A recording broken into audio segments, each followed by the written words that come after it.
Hello friends, welcome back to Faith and Arrow Homestead. My name is Jaylee, and I wanted to share with you today the pregnancy symptom that has just really been bothering me. I want to start by saying that I am so very blessed and fortunate, A, with this pregnancy in general, and B, with how smooth it's been. This has been such an enjoyable experience for me. Even the things that have been not great, it's fine. I'm just so happy to be pregnant.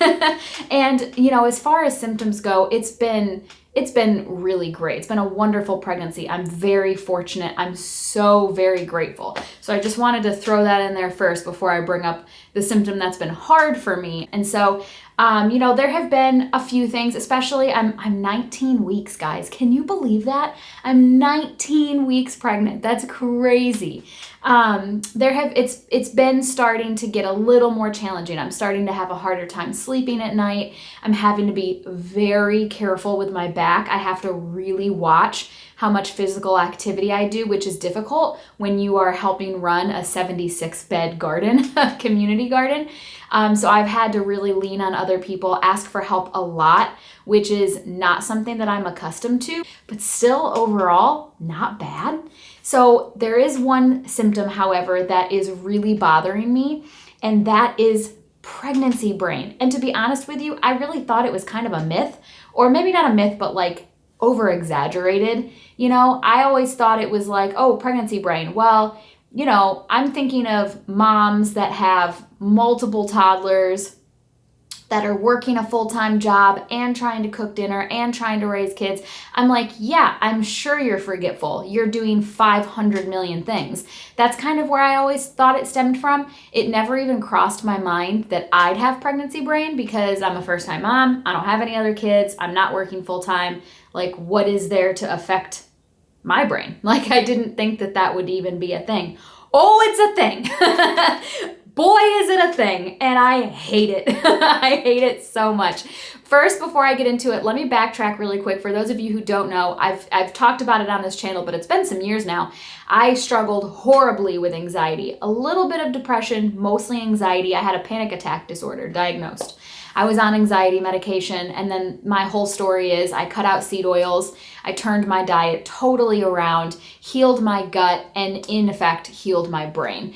And I came off all of my anxiety medication, and I've not had I've had one panic attack since then. I talked about it on this channel. It was induced by something, so it hardly counts. But mostly I've been fine. When you have anxiety and or depression, you struggle with something called brain fog a lot. And it was horrible. I would do things like make my husband's coffee. He's got a coffee maker that you can set the night before and it'll go off on its own. I would get it all ready and forget to put the coffee cup underneath it, and there'd just be coffee all over the floor in the morning, that kind of thing, because I just wasn't fully with it. And so I absolutely hated that. And I was very happy after several months of gut healing that subsided. And I really don't feel like I've dealt with it in years. And so pregnancy brain is very reminiscent of that brain fog that I dealt with when I had anxiety. So having pregnancy brain is giving me anxiety because it's reminding me of a season of life where I struggled with anxiety. Does that connection make sense? And so it's the first couple of weeks that I really had it bad. I was very upset. Did not like it, really struggled with it, very anxious, cried about it. I've been dealing with it now for probably almost a month, and I am starting to come to terms with it. I'm glad that I'm going to be able to verbally process it with you. I'm in a little bit of a better place. Still hate it though. So here's what pregnancy brain has meant for me.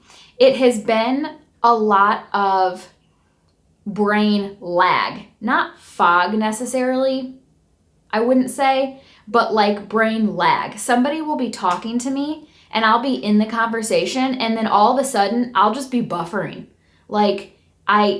I'm not hearing anything they're saying anymore. I'm stuck on the last thing that they said. I'm trying to process what they said, are saying.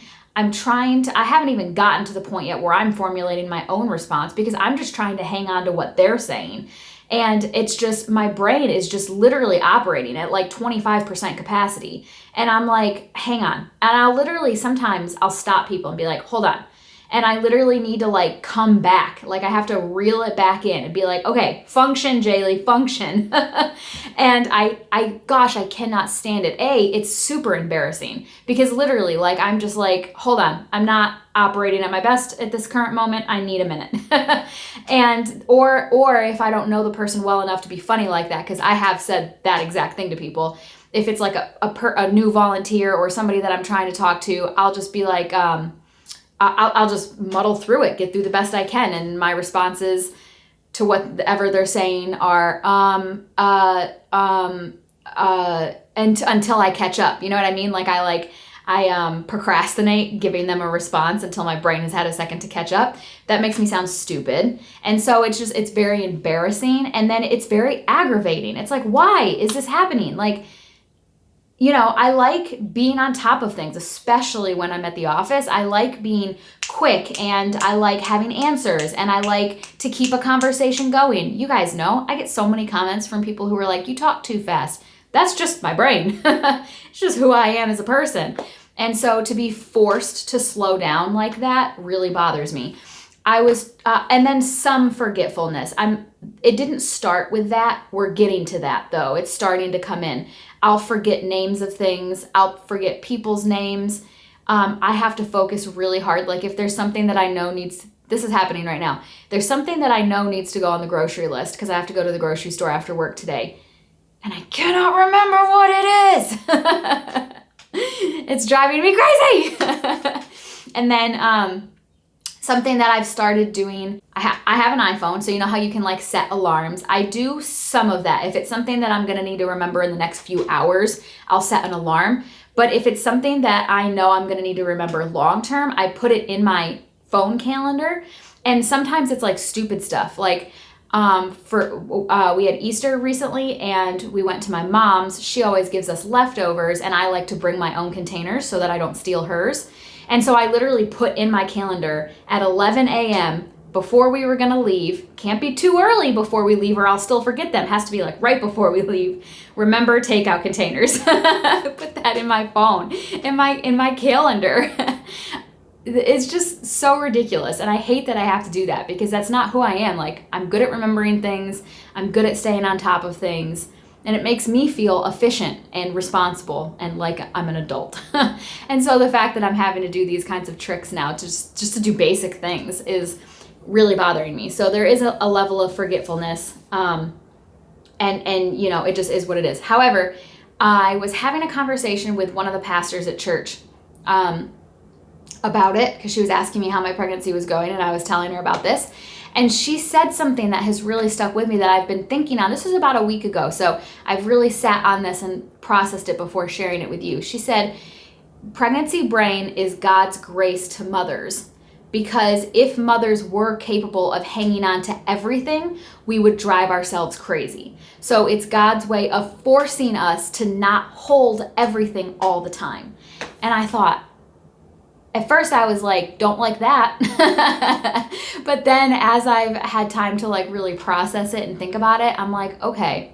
All right. Well, if that's what it is, then, you know, God's good. His plans for us are for good and it must be a mercy, right? So I need to understand this a little better. So I've been really thinking about it. And where it led me in my thinking about that is that I think my input is too great.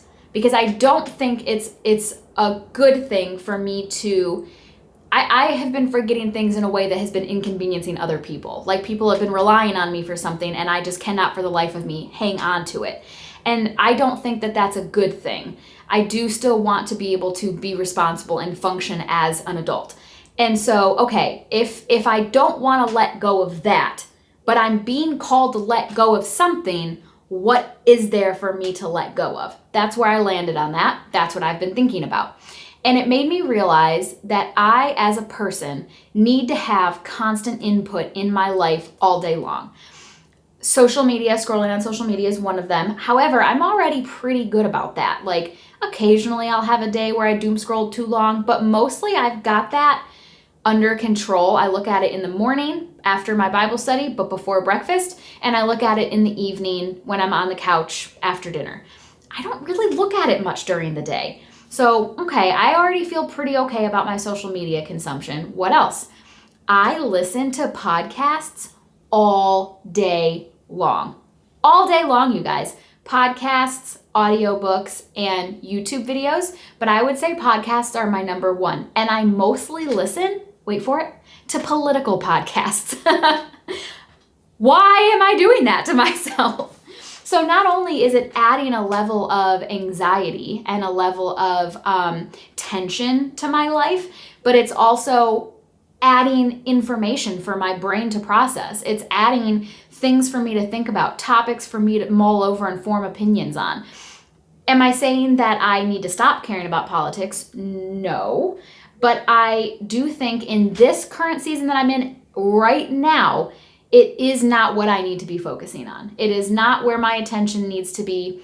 I feel on a lot of the big basic principles, I feel pretty solid on where I stand. I would be able to articulate those thoughts in a conversation. So I'm good. A lot of these podcasts, because the election's over, focuses on the news and things happening in the news. And I do not think in this season of life, I need to be 100% on top of all of those. I don't think that it is helping me. I think it's hurting me mentally. And I think I need to let it go for now. I'm not saying I'll never get back into it. And I do like being informed, but I do not think it's what I need in this current season of life. And then, so that's just for the podcasts. But then there's also, I do listen to a lot of audiobooks and YouTube videos, as I said. So putting the political stuff aside, I think I just need to be in the quiet sometimes.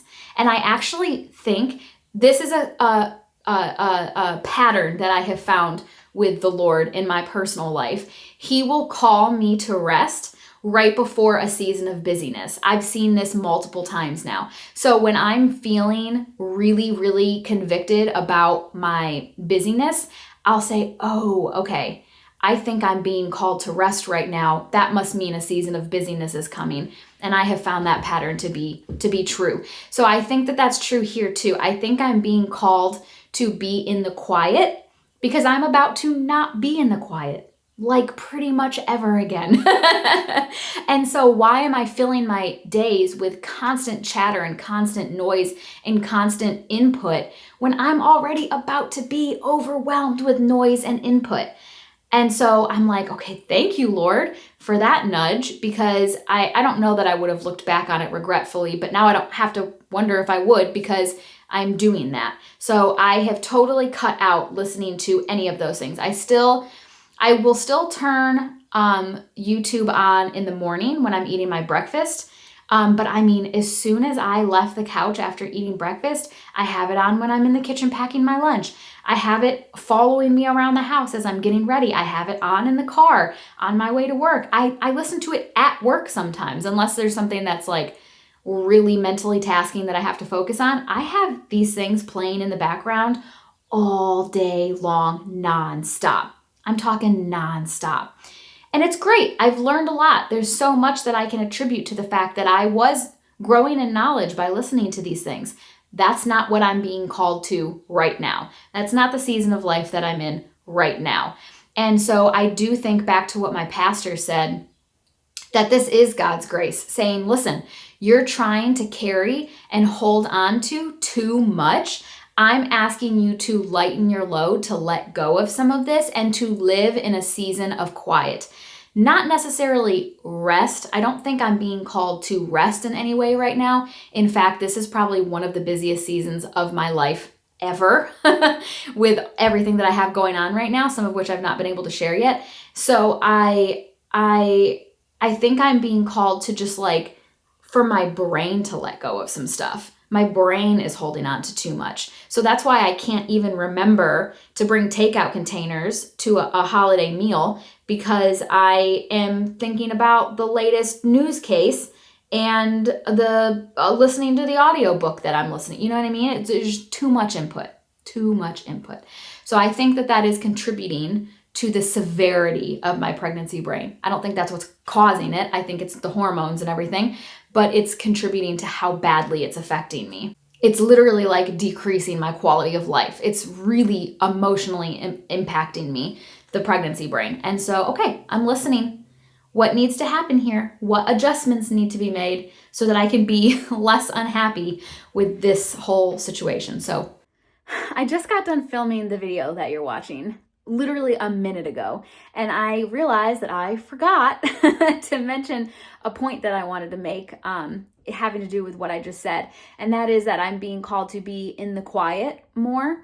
I've been doing that for a few days now. I was kind of processing what my pastor said, and then I came to that conclusion about how I have too much input. Then I was like, okay, I think I'm going to stop listening to YouTube, podcasts, audiobooks as much. And so I've been doing that for a few days now. And I, guys, was so addicted to it, to the input.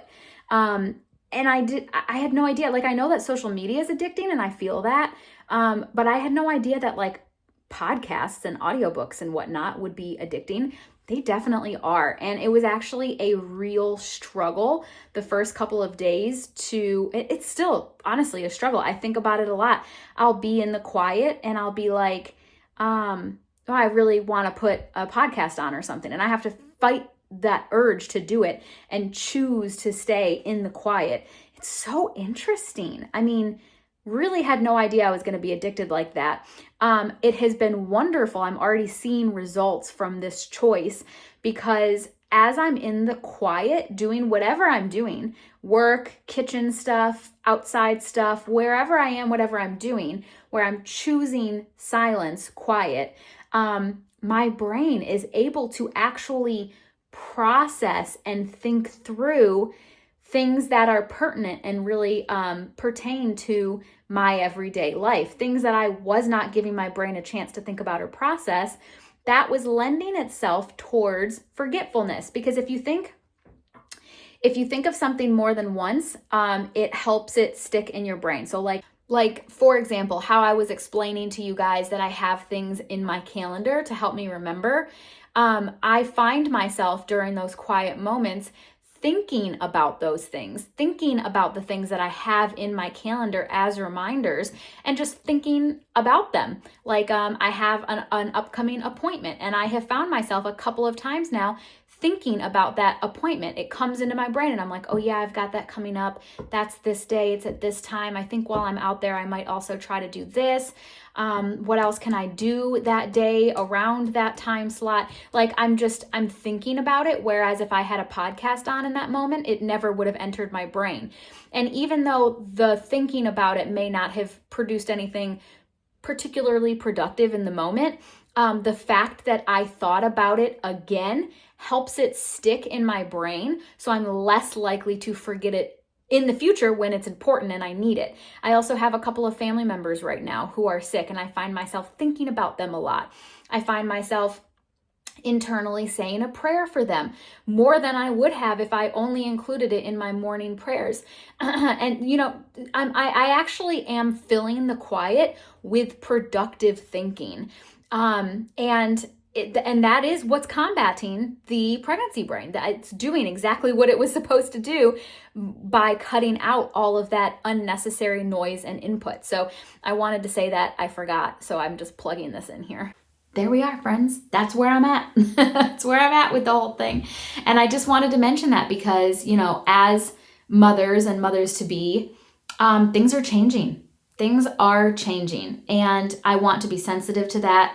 And I want to grow and mature. And I love the Lord and I love looking at these things from a Christian standpoint because He's so merciful and so kind, and He really will, even without me asking. I didn't ask for a solution to the pregnancy brain. I was just like, oh, well, this is pregnancy, I guess.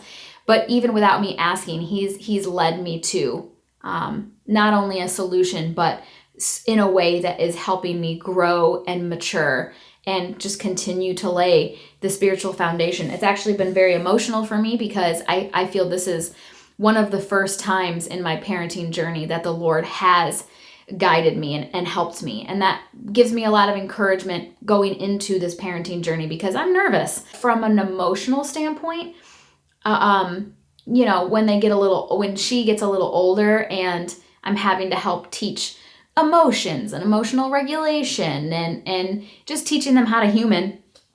I'm nervous about that because, well, like, why am I being entrusted with such a responsibility? That's huge. Trying to teach another human how to human. Oh my goodness. And I'm nervous about it. But this has proved to me that God's grace is present always in every circumstance and in every journey that we embark on. And he's not going to abandon me in this. And he's showing me that even with this pregnancy brain situation, because again, I didn't even ask for help. It's not like this is an answer to a prayer. He's helping me anyway, even without me asking for it. So that makes me feel very comforted going into this parenting journey. Like, okay, he's with me and Tom, he's with us in this. And I can count on him to show up and to help and to lead and to guide and to teach and for all of us to mature together in this journey. So anyway, yeah. So I just wanted to share that with you guys. I've been processing it for about a week now, as I said. And by far the worst pregnancy symptom that I'm having, but working through it, trying to get in a better place with it. So anyway, thanks so much for listening. I can't wait to see you in my next video. Have faith and keep moving forward. Bye, friends.